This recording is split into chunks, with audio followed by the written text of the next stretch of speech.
I worked with the Actors Company and Gail, the director, on the last production, which was Romeo and Juliet at the North Wall last July.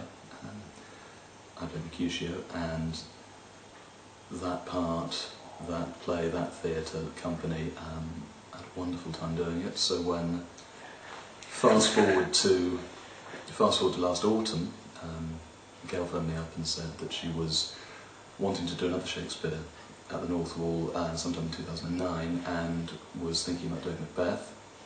And was I interested? I said yes, I was, and here we are. One of the things I always try to do whenever I do a play by Shakespeare is to strip away everything I think I know about the play, and try to approach the text and the characters as if the script had dropped through the letterbox this morning. And that sounds very simple, but it's much, much harder than on the face of it should be, because I think all the Shakespeare plays, but particularly the 10 or 12 that are done most often, they've become so much part of our cultural currency that you think you know.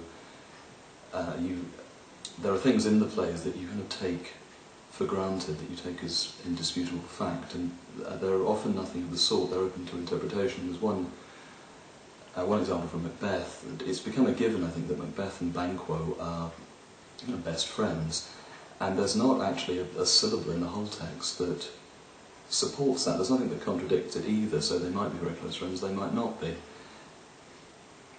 So if you can strip away everything you think you know about the play and come at it as if for the first time, I think you become much more open-minded about it. And one of the things that throws up with looking at Macbeth is quite how little we know about the man himself.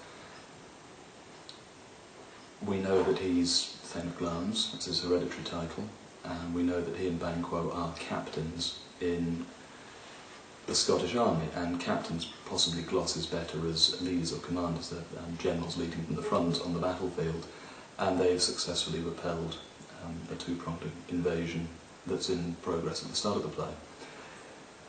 But beyond that, and the fact that Macbeth's married to Lady Macbeth, we know virtually nothing about him. We don't know how old he is, no reference to parents, no reference to brothers and sisters, no clear friendships established. And it's not just Macbeth that we know so little about, it's all the other characters as well. And I was thinking about this morning, actually, trying to put that into some kind of perspective, looking at another play.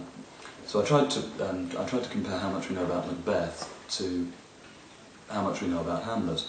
And in Hamlet we know so much more, apart from the fact that he's the prince of the realm. We meet his girlfriend, we know how old he is, we know where he's at university, we meet his mother, his uncle, we hear a lot about his father, we meet one of his true friends, Horatio, and two false friends, Rosencrantz and Guildenstern. So the amount of data we have on him hugely outweighs the amount we know about Macbeth. And as I say, that it's not just confined to Macbeth. We know very, very little about all the characters in the play. There's something shadowy and unspecified about them, and that seems to be very deliberate on Shakespeare's part to withhold that amount of information. And I think